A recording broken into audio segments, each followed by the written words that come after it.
Hello दोस्तों, तो आज हमारा नया topic respiratory system of frog. तो बिना देरी के हम स्टार्ट करते हैं। रेस्पिरेटरी सिस्टम जो होते हैं वो 3 टाइप्स के होते हैं फ्रॉग के अंदर: क्यूटेनियस रेस्पिरेशन, बोकोफेरेंजियल रेस्पिरेशन और पल्मोनरी रेस्पिरेशन। तो क्यूटेनियस रेस्पिरेशन के अंदर रेस्पिरेशन होता है स्किन के थ्रू, बोकोफेरेंजियल रेस्पिरेशन के अंदर होता है बोकोफेरेंजियल कैविटी के थ्रू और पल्मोनरी रेस्पिरेशन के अंदर होता है लंग्स के थ्रू रेस्पिरेशन। तो कितने ही लोगों को कन्फ्यूज़न क्रिएट होता है कि गिल्स के थ्रू क्या रेस्पिरेशन होता है, क्या रेस्पिरेटरी सिस्टम में गिल्स कोई रोल प्ले करता है। तो हाँ, रेस्पिरेशन होता है गिल्स के थ्रू, लेकिन वो मेंढक के अंदर नहीं होता, मेंढक के एडल्ट फॉर्म में नहीं होता है।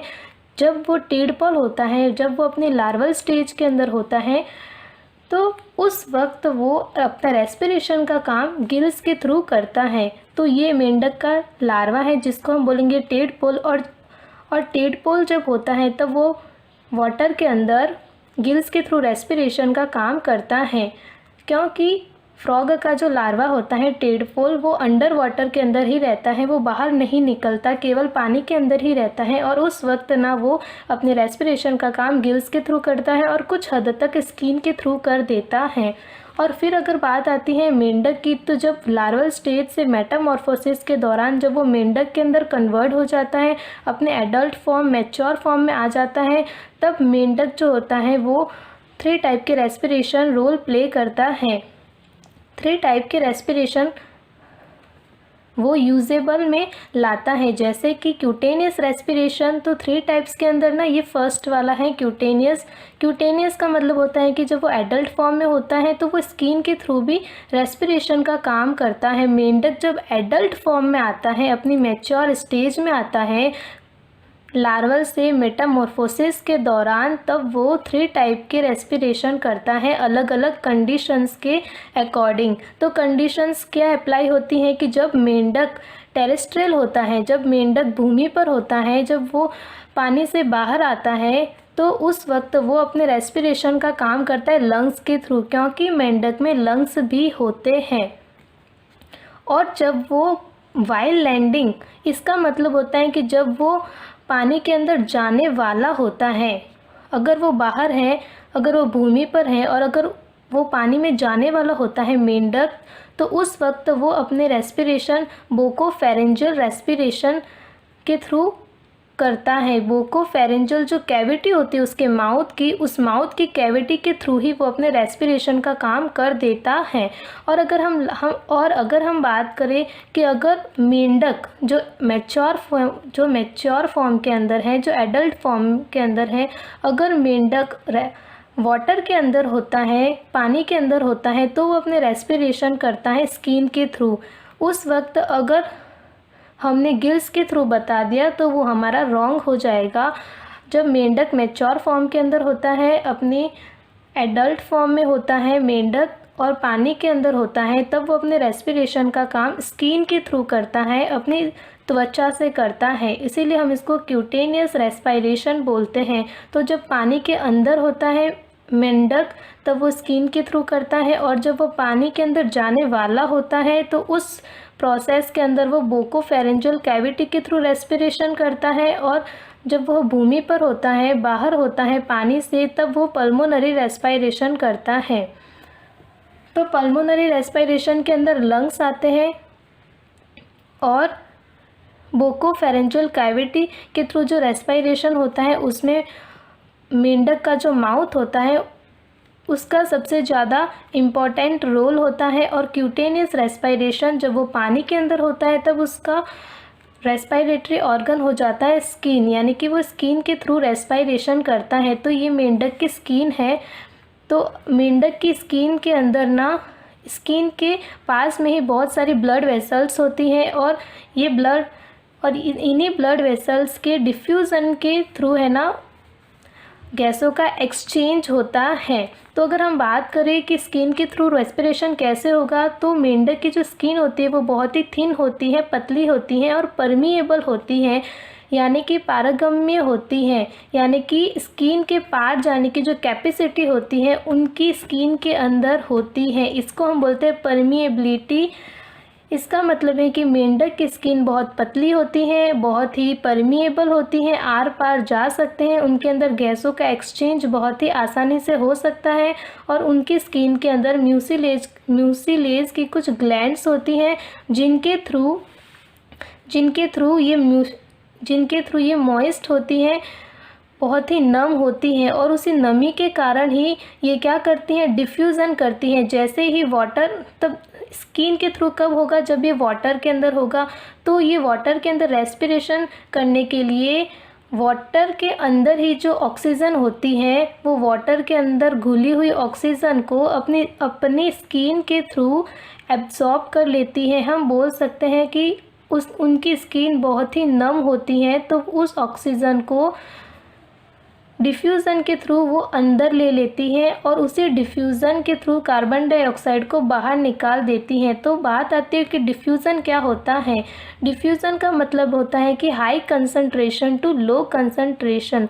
तो जब भी हाई कंसंट्रेशन होता है, अगर बाहर ऑक्सीजन ज़्यादा है और बॉडी के अंदर नहीं है, तो बाहर से ऑक्सीजन उनकी स्किन से होते हुए अंदर आ जाएगी और उस ब्लड वेसल्स के अंदर चली जाएंगी जहाँ पे ऑक्सीजन की कमी है, और जो ब्लड वेसल्स जिनमें कार्बन डाइऑक्साइड होती है वो बाहर चली जाएगी।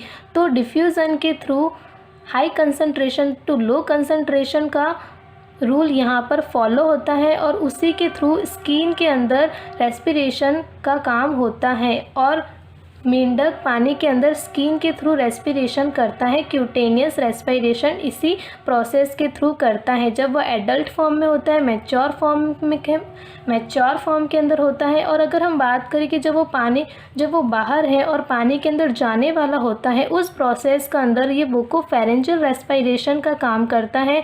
तो इनके अंदर ना इनका मेन रोल होता है इनकी बोकोफेरेंजियल कैविटी। जब भी वो माउथ को ओपन करता है तो जो भी हमें दिखाई देता है वो पूरी हो जाती है बोकोफेरेंजियल कैविटी। जैसे कि ये माउथ है फ्रॉग का, और जब भी ये फ्रॉग अपने माउथ को ऐसे खोल देगा तो कुछ इस टाइप का दिखाई देगा, इसको हम बोलेंगे बोकोफेरेंजियल कैविटी। तो ये जो बोकोफेरेंजियल कैविटी होती है, बस इसी के थ्रू ना रेस्पिरेशन कभी कभी फ्रॉग के अंदर हो जाता है, केवल इसी के थ्रू रेस्पिरेशन हो जाता है कभी कभी जब वह पानी में उतरने वाला होता है। क्योंकि यहाँ जो क्योंकि ये बोकोफेरेंजियल कैविटी की जो मेम्ब्रेन होती है, म्यूकस वाली मेम्ब्रेन, श्लेष्मा वाली परत, तो वो भी नम होती है, बहुत ही मॉइस्ट होती है, जिसके थ्रू ये आई हुई ऑक्सीजन को यहाँ पे भी डिफ्यूज़न कर देती है, high concentration to low concentration. तो एयर के अंदर आई हुई जो भी ऑक्सीजन होती है वो इसी म्यूसिलेज लेयर के थ्रू ना ये डिफ्यूज़न कर देती है और उस ऑक्सीजन को ले लेती हैं। तो ये हो जाती है बोकोफेरेंजियल कैविटी मेंढक की। तो इसके अंदर भी ना दो मसल्स होते हैं जो काम करते हैं, उसका नाम होता है स्टर्नोहाइल और एक होता है पेट्रोहाइल मसल्स। तो ये वाला पोर्शन देखो, इस पोर्शन के अंदर मैंने 2 डायग्राम लिए हैं। तो एक ये जो ग्रीन वाला जोन है, इस ग्रीन वाले जोन के अंदर जो नीचे वाला जो ग्रीन वाला जोन है ये हो जाती है स्टर्नोहाइल मसल्स, और इसी से अटैच जो मसल्स और ऊपर जा रही हैं उनको हम बोलेंगे पेट्रोहाइल मसल्स। तो जब भी वो वाइल लैंडिंग करने वाला होता है, जब भी वो पानी के अंदर जाने वाला होता है, तो उसी बोकोफेरेंजियल कैविटी का जो बक्कल वाला जो फ्लोर होता है, अब इस बोकोफेरेंजियल कैविटी में ये वाला जो पोर्शन होता है पीछे वाला, उसको हम बोलते हैं फेरिंग्स, और इतना जो आगे वाला पोर्शन होता है उसको हम बोलते हैं बक्कल कैविटी। तो ये फेरिंग्स वाला जो पोर्शन होता है वहाँ पर ये मसल्स जो होती है वो अटैच रहती हैं। तो इन पेट्रोहाइल मसल्स के थ्रू ना इनके अंदर डिफ्यूज़न होता है। जब भी ये वाली मसल्स, तो जैसे ही ये वाली मसल्स स्टर्नोहाइल मसल्स कॉन्ट्रैक्ट उनके अंदर कॉन्ट्रैक्शन होता है तो बक्कल वाला फ्लोर जो होता है वो उसका वॉल्यूम बढ़ जाता है। तो जैसे उसका वॉल्यूम बढ़ जाता है, तो जब भी वॉल्यूम बढ़ता है तो प्रेशर डिक्रीज़ होता है। तो जैसे प्रेशर डिक्रीज़ होगा, प्रेशर डिक्रीज़ होगा तो बाहर वाला जो प्रेशर है वो अंदर आ जाएगा, high pressure to low pressure. तो उस वक्त यहाँ पर एयर जो होती है वो अंदर आ जाएगी, एयर का इनटेक हो जाएगा। और जब भी एयर आ जाती है तो इसी बक्कल वाले फ्लोर के अंदर डिफ्यूज़न के थ्रू यहाँ पे ऑक्सीजन इनको मिल जाती है। और जब भी ये पेट्रोहाइल ऊपर वाली जो मसल्स होती है उनके अंदर कॉन्ट्रैक्शंस होता है तो यहाँ का जो वॉल्यूम होता है वो कम हो जाता है। और जब वॉल्यूम कम हो जाता है तो प्रेशर इंक्रीज़ हो जाता है। तो हमेशा ही हाई प्रेशर से लो प्रेशर की तरफ एयर का मूवमेंट होता है, तो यहाँ पर प्रेशर इंक्रीज़ हो जाता है। और तो फिर ये प्रेशर जो होता है वो बाहर चली जाती है, क्योंकि high pressure to low pressure की तरफ एयर का मूवमेंट होता है। जब स्टर्नोहाइल पेशियों का कॉन्ट्रैक्शन होता है तो बक्कल फ्लोर का वॉल्यूम बढ़ जाता है। तो जब भी बक्कल फ्लोर का वॉल्यूम बढ़ जाता है तो प्रेशर डिक्रीज़ हो जाता है।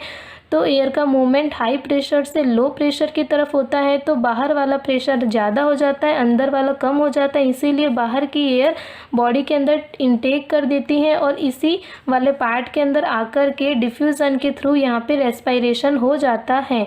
और जब ये पेट्रोहाइल मसल्स ऊपर वाले मसल्स का कॉन्ट्रैक्शन होता है तो बक्कल फ्लोर वाला वॉल्यूम डिक्रीज़ हो जाता है, जिसके थ्रू प्रेशर हाई होता है। तो हाई प्रेशर से लो प्रेशर, अब अंदर वाला प्रेशर हाई है तो मूवमेंट हमेशा ही एयर का high pressure to low pressure की तरफ होगा। और बाहर कम है तो ये यहाँ से एयर जो होगी कार्बन डाइऑक्साइड वाली वो बाहर चली जाएगी। अब यहाँ पे रेस्पायरेशन कहाँ हो रहा है? केवल बक्कल फ्लोर के ऊपर हो रहा है, उनके अंदर लंग्स के अंदर नहीं जाता है। केवल यहीं पर ना इनका रेस्पायरेशन हो जाता है।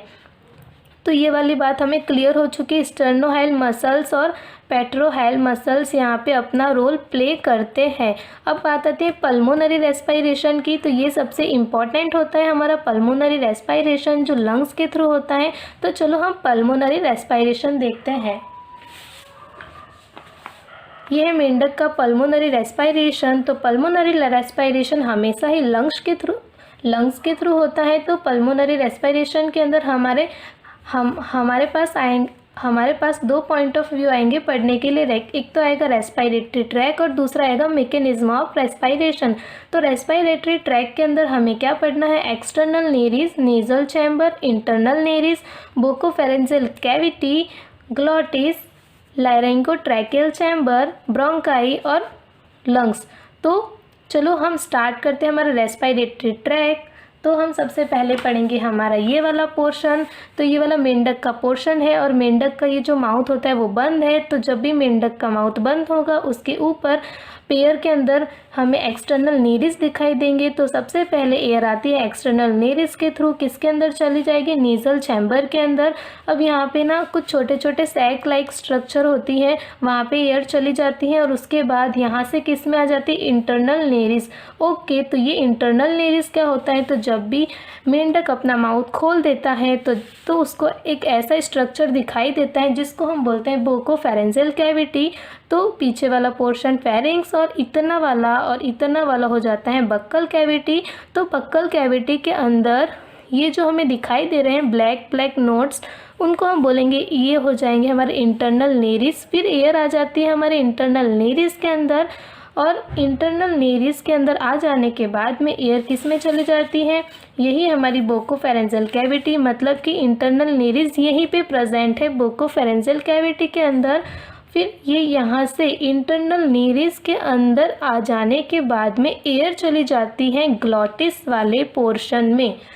तो ये ग्लॉटिस वाला पोर्शन हो जाता है जो फेरिंग्स के अंदर जो हमें दिखाई दे रहा है, ये ब्लू वाला जोन, ब्लैक वाला, जिसके अंदर लॉन्जिट्यूडनल एक सेक्शन, लॉन्जिट्यूडनल अपर्चर के फॉर्म में ये पाया जाता है, उसको हम बोलेंगे ग्लॉटिस। और ग्लॉटिस के अंदर एयर चली जाती है। जब ग्लॉटिस के अंदर एयर चली जाती है तो यहाँ से हम स्टार्ट करेंगे हमारा ग्लॉटिस वाला पोर्शन।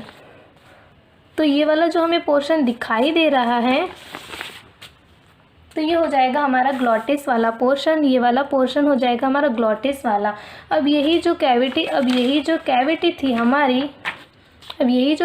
हमारी, ये मैंने ऐसे कुछ ड्रॉ कर दिया है तो आप लोगों को क्लियर हो जाएगा। ओके, तो ये ग्लॉटिस हो जाता है हमारा। ऊपर वाले नेरिस के थ्रू एयर कहाँ चली जाती है, नेज़ल सैक के अंदर, और फिर नेज़ल सैक से आती हुई चली जाती है इंटरनल नेरिस, यहाँ से फिर ग्लॉटिस में जाती हैं। और ये वाला जो पोर्शन होता है ग्लॉटिस के बाद वाला, इसको हम बोलते हैं लैरिंगोट्रैकियल चैम्बर। तो हमें इसको समझने से पहले कुछ ग्लॉटिस का इंटरनल स्ट्रक्चर देखना पड़ेगा। तो जैसे ही ग्लॉटिस खुल जाता है, ये होता है इसका ग्लॉटिस, कि हमें ये ग्लॉटिस कैसे दिखाई देगी। तो ये ग्लॉटिस हो जाता है, ग्लॉटिस खुलता है ट्रैकियल वाले जोन के अंदर, ट्रैकिया वाले जोन के अंदर। ट्रैकिया वाला जोन जिसको हम बोलते हैं श्वास नली। तो मेंढक का जो गर्दन होती है, मेंढक की गर्दन बहुत ही छोटी होती है, जिसके कारण यहाँ पे जो ट्रैकिया वाला जोन होता है वो छोटा होता है। अब ग्लॉटिस जो होता है वो खुलता है लैरिंग्स के अंदर। लैरिंग्स जहाँ, जिसको हम बोलते हैं स्वर कोश, जहाँ से उनकी आवाज़ें निकलती हैं। तो ग्लॉटिस वाला पोर्शन ये वाला हो जाता है ऐसे, और इसी ग्लॉटिस वाले पोर्शन के अंदर कुछ वोकल कॉर्ड्स पाई जाती हैं, एक जोड़ी, वन पेयर के अंदर मेंढक्स के अंदर वोकल कॉर्ड्स होती हैं। ये जो हमें येलो येलो दिख रहा है ये वोकल कॉर्ड्स हैं, और ये एरिटिनॉइड कार्टिलेज है ऊपर वाली। और ये ग्लॉटिस हमें कुछ ऐसा दिखाई देगा, जहाँ से ये खुल रहा है इसका अंदर वाला स्ट्रक्चर कुछ हमें ऐसा दिखाई देगा, जिसके अंदर 2 वोकल कॉर्ड भी प्रेजेंट होगी। तो इसकी गर्दन छोटी होती है, जिसके कारण ट्रैकिया वाला पार्ट सबके अंदर ऐसे होता है कि ये सबके अंदर ऐसे होता है कि ये ट्रैकिया वाला पार्ट ग्लॉटिस, फिर ग्लॉटिस खुल जाता है ट्रैकिया वाले पार्ट में, तो यहाँ पे आ जाता है उनका लेरिंग्स, और उसके बाद में ये हो जाती है ट्रैकिया वाला पार्ट। उसके बाद में वो 2 ब्रोंकाई के अंदर डिवाइड हो जाती हैं। लेकिन मेंढक की गर्दन छोटी होती है, जिसके कारण ग्लॉटिस जो होता है वो खुल जाता है लेरिंग्स वाले पार्ट में, और लेरिंग्स वाले पार्ट के अंदर खुल जाने के बाद वो ट्रैकिया वाला पार्ट जो होता है वो नहीं बचता है। तो इन दोनों का तो ये दोनों पार्ट है ना कंबाइन कर देते हैं, और कंबाइन करने के बाद यानी कि लेरिंग्स और ट्रैकियल वाला जोन कंबाइन कर लेता है, और उस कंबाइन किए हुए जोन को हम बोलते हैं लैरिंगोट्रैकियल चैम्बर। तो ये सबसे इम्पॉर्टेंट फीचर होता है इन मेंढक्स के अंदर, लैरिंगोट्रैकियल चैम्बर। तो ग्लॉटिस जो किस में खुल जाएगा, लैरिंगोट्रैकियल चैम्बर के अंदर, और यहीं पर ना लेरिंग्स भी पाया जाएगा। तो ग्लॉटिस के अंदर ना कुछ इस टाइप का स्ट्रक्चर होगा, तो उनके अंदर वोकल्स कॉर्ड होंगे, जिसके थ्रू ना इनके अंदर आवाज़ें उत्पन्न होगी। जब भी रेस्पिरेशन के थ्रू एयर निकल जाती है बाहर, तो उस वक्त वोकल कॉर्ड्स के थ्रू एयर जो होती है वाइब्रेट करती है, और फिर उनके अंदर आवाज़ निकलती है टर्राहट की। तो हमें लेरिंग्स ट्रैकियल चैम्बर क्लियर होना चाहिए। ग्लॉटिस के अंदर वाली स्ट्रक्चर कुछ इस टाइप की होती है। तो जैसे ही ये पीछे नीचे वाला जो जोन होता है लैरिंगोट्रैकियल चैम्बर, ये हो जाता है ग्लॉटिस, और ग्लॉटिस अंदर बिल्कुल भी ऐसा ही स्ट्रक्चर उसके दिखाई देती है। तो इस ग्लॉटिस के बाद में ये जो लैरिंगोट्रैकियल चैम्बर है, इसके अंदर ये वाली कुछ स्ट्रक्चर हमें दिखाई देगी। अब ये ग्लॉटिस है, तो ये वाली स्ट्रक्चर कैसे, ये सारी कार्टिलेज की बनी होगी। इनके आजू बाजू जो कार्टिलेज है उसको हम बोलेंगे एरिटोइनॉइड कार्टिलेज, और नीचे वाली जो है इसको हम बोलेंगे क्रिकॉइड कार्टिलेज। और उसके बाद में तो इसी लैरिंगोट्रैकियल चैम्बर के अंदर ये वाला जो होगा स्ट्रक्चर ये ऐसे प्रेजेंट होगी। और ये जो हमें ग्लॉटिस वाला पोर्शन दिख रहा है, तो ये वाला जो पोर्शन है ये ग्लॉटिस का है। तो ये ग्लॉटिस जो होगा वो इसके नीचे होगा, ये वाला पोर्शन हो गया। इसी वाले पोर्शन के अंदर ये ग्लॉटिस है, तो ये वाली जो स्ट्रक्चर होगी हमें ये कुछ इस टाइप से दिखाई देगी, ये वाला पोर्शन, और इसके नीचे ये वाला पोर्शन ग्लॉटिस का, और यहीं पे ना वोकल्स कॉर्ड वगैरह प्रेजेंट होंगे। इसीलिए इसका थोड़ा सा शेप ना कुछ इस टाइप से हो जाता है। तो हमें लैरिंगोट्रैकियल चैम्बर के अंदर 2 स्ट्रक्चर्स दिखाई देती है। एक तो ग्लॉटिस वाली जिसके अंदर वोकल्स कॉर्ड है, और उसके ऊपर ये वाली, ये ग्लॉटिस, यही जो होता है ना ग्लॉटिस, ये इसके अंदर होता है, नीचे की तरफ होता है, और ये ना इसके ऊपर बाहर पाया जाता है। तो ये वाली स्ट्रक्चर हमें लैरिंगोट्रैकियल चैम्बर के अंदर दिखाई देगी। और उसके बाद में ये 2 ब्रोंकाई के अंदर डिवाइड हो जाएगी, और ये और फिर ये दो जो ब्रोंकाई होती हैं वो लंग्स के अंदर हमारी चली जाएगी। तो मेंढक के अंदर, मेंढक के जो लंग्स है वो बहुत ही क्रिटिकल टाइप के हैं। ये पिंक कलर के होते हैं, कुछ ओव्यूल शेप के अंदर होते हैं। इनके बाहर ब्लड वेसल्स हमें दिखाई दे रही रेड रेड। और ये जो ऐसे जो मैंने किया है, इसका सेक्शन कट करने के बाद जो दिखाई देने वाला जोन होता है अंदर से वो हो जाता है। तो ये जो ब्लू वाला पोर्शन होता है उसको हम बोलते हैं एल्वियोली। इनमें एक स्पेशल टाइप की स्ट्रक्चर होती है एल्वियोली, जिनको हम बोलते हैं कूपिकाए। ये अंदर से ना कुछ फूली फूली सी स्ट्रक्चर होती हैं।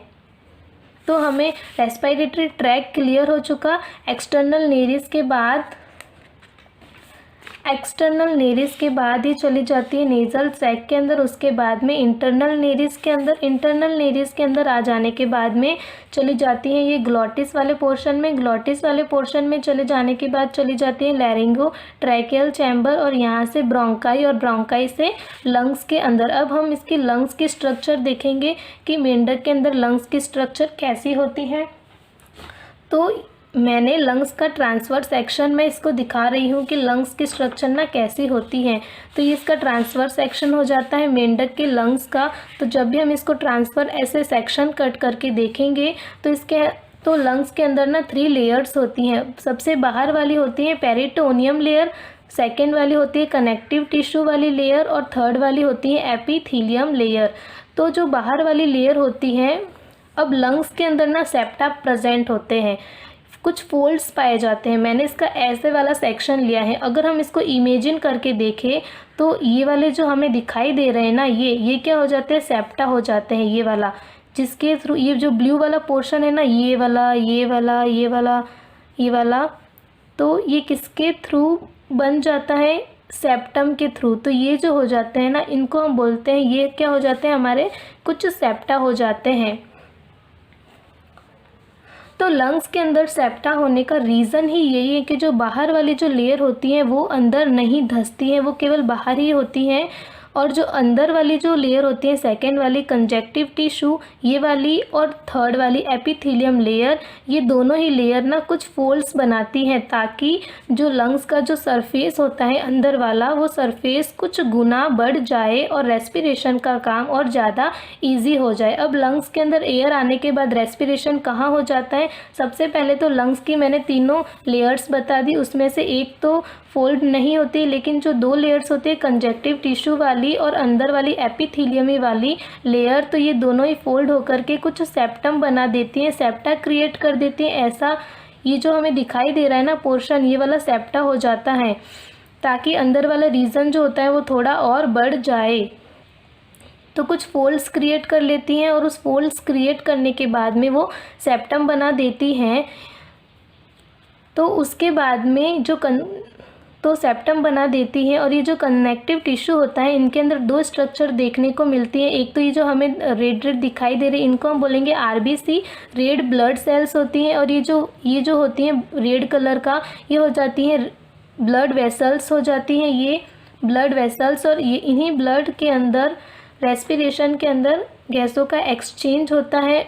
कनेक्टिव टिश्यू के अंदर 2 टाइप की स्ट्रक्चर होती है, एक तो आरबीसी और यही आरबीसी ना यहाँ पे ऊपर आकर के बहुत सारा ब्लड इकट्ठा कर देती है, और उसके बाद में हम इसको ब्लड वेसल्स बोल देते हैं। और उसके बाद में आ जाती है स्मूथ मसल्स फाइबर। ये जो ब्लू ब्लू हमें दिखाई दे रहा है ना, इसी के अंदर ये वाला तो ये हो जाते हैं मसल्स फाइबर हो जाते हैं स्मूथ। और इसी के थ्रू ना लंग्स जो होता है कुछ लचीला टाइप का होता है। और जो अंदर वाली जो लेयर होती है एपिथेलियमी लेयर, इस लेयर के अंदर जो सबसे टॉप वाला पोर्शन होता है, इस लेयर के अंदर भी कुछ सेल्स होती हैं जो सीलिएटेड होती हैं और आगे आगे सीलिया यहाँ पर पाए जाते हैं। और इसको हम बोलते हैं एपिथेलियमी सीलिएटेड सेल्स। ये एपिथेलियमी लेयर के अंदर ही एपिथेलियमी सेल्स होती हैं और इन्हीं सेल्स के ऊपर सीलिया प्रेजेंट होते हैं और वो सीलिया टॉप वाले पोर्शन पर होते हैं। तो हमें इतना जो होता है वो क्लियर हो चुका है। तो उसके बाद में हम देखेंगे कि रेस्पिरेशन होता कैसे है, यानी कि गैसों का एक्सचेंज होता कैसे है। तो इसी ट्रैक के थ्रू एयर अंदर आ जाती है ऑक्सीजनेटेड इस लंग्स वाले पोर्शन के अंदर, और लंग्स वाले पोर्शन में आ जाने के बाद में ये जो खाली स्पेस दिखाई दे रहा है, ये ब्लू वाला, इनको हम बोलते हैं एल्वियोली। और इसी एल्वियोली के अंदर आती हैं और यहाँ पर आने के बाद में ये जो ब्लड वेसल्स होती हैं जिनके अंदर ब्लड इकट्ठा हो रहा है, रेड ब्लड सेल्स टॉप वाले रीजन पर आकर के, तो इन्हीं के अंदर इन्हीं ब्लड वेसल्स के अंदर जो ब्लड होता है, उस ब्लड के अंदर ये ऑक्सीजन जो आती है एयर वाली, वो चली जाती है इन ब्लड वेसल्स के अंदर। और इन ब्लड वेसल्स के अंदर जो ब्लड है उनकी जो कार्बन डाइऑक्साइड होती है वो चली जाती है इसी एयर के थ्रू बाहर। तो यहीं पर गैसों का एक्सचेंज होता है लंग्स के अंदर। इन एल्वियोली के अंदर आती है एयर ऑक्सीजनेटेड, और यहाँ पर आने के बाद में इन्हीं ब्लड सेल्स के थ्रू इनमें गैसों का एक्सचेंज हो जाता है। ऑक्सीजनेटेड एयर चली जाती है ब्लड के अंदर, और ब्लड में जो प्रेजेंट होती है कार्बन डाइऑक्साइड वो चली जाती है एल्वियोली में। और फिर इसी एयर वाले ट्रैक के थ्रू, ये रेस्पिरेटरी ट्रैक के थ्रू फिर से ये बाहर निकल जाती हैं, उनके नोज से फिर से ये बाहर निकल जाती हैं। तो इस तरह से पल्मोनरी रेस्पिरेशन कंप्लीट हो जाता है। और उसके बाद हम पढ़ते हैं मैकेनिज्म ऑफ रेस्पिरेशन। तो मैकेनिज्म क्या होता है इसी रेस्पिरेशन का? तो मैकेनिज्म होता है इंस्पायरेशन और एक्सपायरेशन। और इन्हीं इंस्पायरेशन एक्सपायरेशन मतलब कि एयर का इंटेक लेना बॉडी के अंदर और एयर को फिर से बाहर निकालना बॉडी से, ये इसका मैकेनिज्म है रेस्पिरेशन का।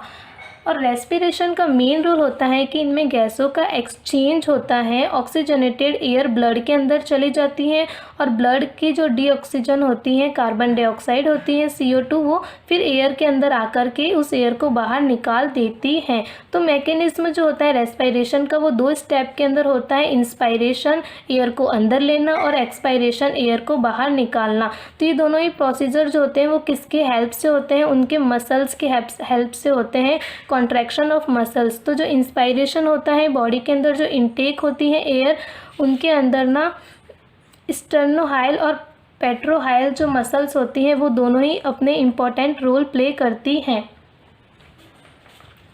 तो ये वाला जो हमें पोर्शन दिखाई दे रहा है ना, ये वाला, तो स्टर्नोहाइल मसल्स और पेट्रोहाइल मसल्स, इन्हीं के थ्रू रेस्पिरेशन के स्टेप्स पूरे होते हैं। इनकी मैकेनिज्म जो होती है वो कंप्लीट होती है। तो हम पढ़ते हैं इंस्पायरेशन, जब एयर अंदर कैसे आती है। तो जैसे ही स्टर्नोहाइल जो मसल्स होती हैं जब वो कॉन्ट्रैक्ट करती है तो यहाँ पर ना इसका वॉल्यूम बढ़ जाता है। तो जैसे ही यहाँ पर वॉल्यूम बढ़ जाता है स्टर्नोहाइल मसल्स के कॉन्ट्रैक्शन के थ्रू बक्कल फ्लोर का वॉल्यूम बढ़ जाता है। तब जब वॉल्यूम बढ़ जाता है तो प्रेशर हमेशा ही कम होता है। तो प्रेशर के कम हो जाने से जो बाहर वाला जो प्रेशर होता है वो ज़्यादा हो जाता है। तो हाई प्रेशर से लो प्रेशर की तरफ एयर का मूवमेंट होता है, और इसी मूवमेंट के कारण इस नोज़ल से एयर आ जाती है बक्कल वाले पोर्शन पर।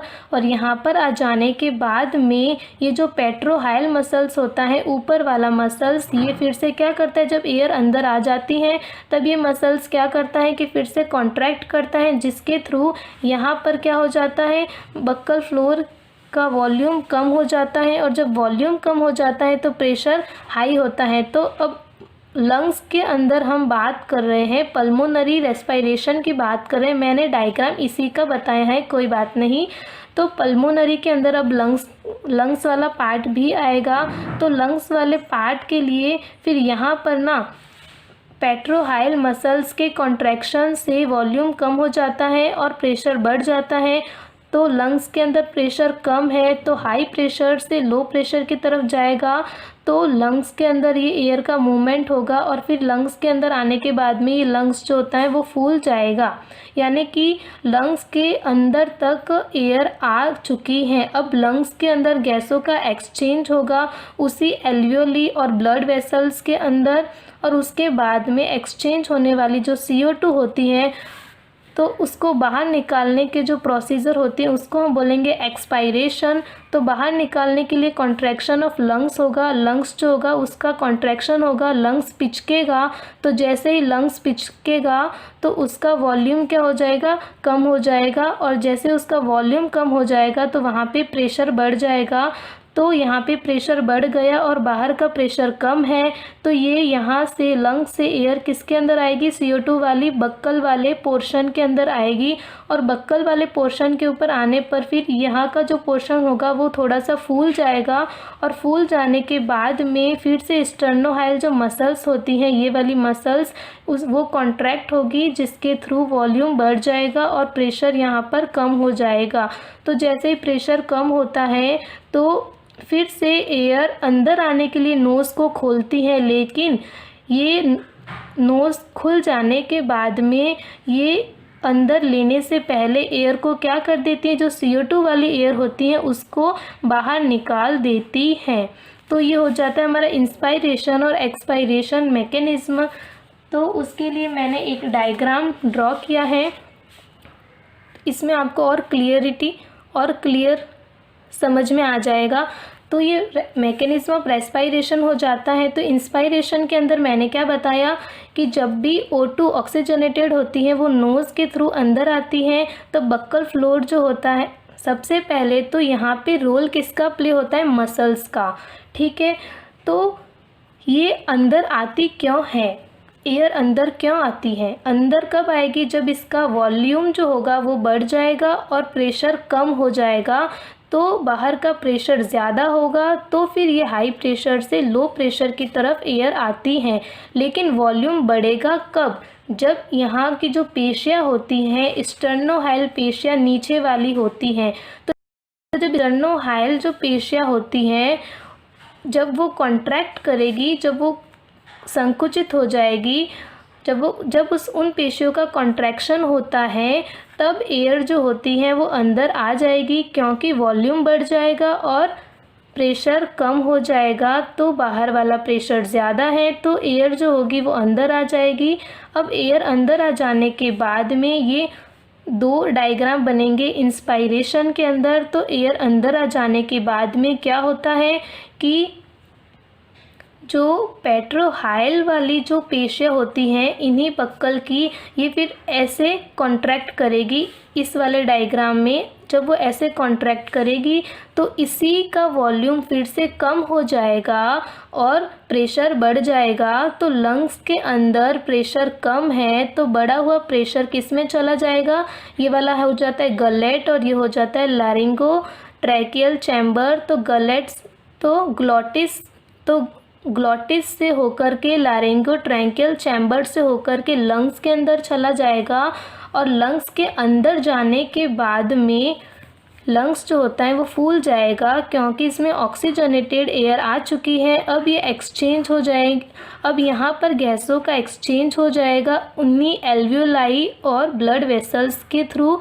और फिर CO2 जो बाहर निकलेगी उसके अंदर क्या हो जाएगा कि ये अब एक्सचेंज हो गया है CO2। तो ये जो फूला हुआ लंग्स था, अब यही लंग्स कॉन्ट्रैक्ट करेगा, और जब यही लंग्स कॉन्ट्रैक्ट करेगा, पिचकेगा, कॉन्ट्रैक्शन होगा, तो यहाँ की एयर ऑब्वियसली बाहर निकल जाएगी।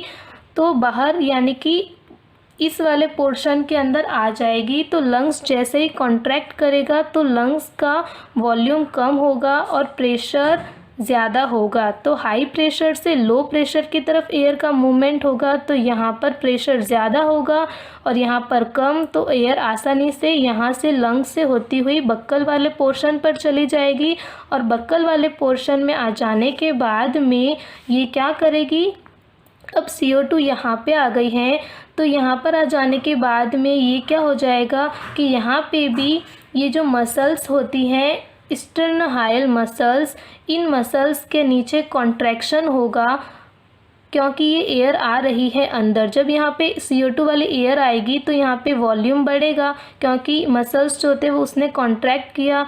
तो जैसे ही कॉन्ट्रैक्शन के थ्रू वॉल्यूम बढ़ जाता है यहाँ पर, तो प्रेशर क्या होता है, डिक्रीज़ हो जाता है। अब हमें पता है कि फर्स्ट वाले डायग्राम में भी प्रेशर क्या प्रेशर क्या हो रहा था, डिक्रीज़ हो रहा था। तो जब भी फर्स्ट एयर कैसे अंदर आई, जब प्रेशर यहाँ अंदर कम था और बाहर प्रेशर ज़्यादा था तो अंदर आया। तो यहाँ पे भी यही फॉलो हो रहा है कि यहाँ पे वॉल्यूम बढ़ रहा है और प्रेशर कम हो रहा है। तो एयर जो होती है वो अंदर आनी चाहिए थी, लेकिन एयर अंदर आने के लिए जैसे ही ये अपने नोज़ को खोल देती हैं, तो जैसे ये नोज़ को खोल देती एयर को अंदर लाने के लिए, क्योंकि अंदर का जो प्रेशर होता है वो डिक्रीज़ हो गया है, अंदर का प्रेशर कम हो गया है, तो ये अंदर लाने के लिए जैसे ही नोज़ को खोलती हैं तो यहाँ वाली जो CO2 वाली जो गैस होती है वो बाहर चली जाती हैं। और बाहर चले जाने के बाद में फिर से यही साइकिल रिपीट होती है, और क्योंकि वॉल्यूम बढ़ता है इन पेशियों के कॉन्ट्रैक्शन के थ्रू और प्रेशर कम होता है, तो वापस से प्रेशर कम होने के कारण वापस से एयर इसी नोज़ से अंदर आ जाती है। तो केवल अंदर आने पर नोज़ खुलता है और बाहर जाने पर नोज़ खुलता है, बाकी टाइम में नोज़ जो होता है इनका बंद रहता है। तो ये मैकेनिज्म ऑफ रेस्पिरेशन था। तो आई होप आपको रेस्पिरेटरी सिस्टम क्लियर हो चुका होगा। So thank you.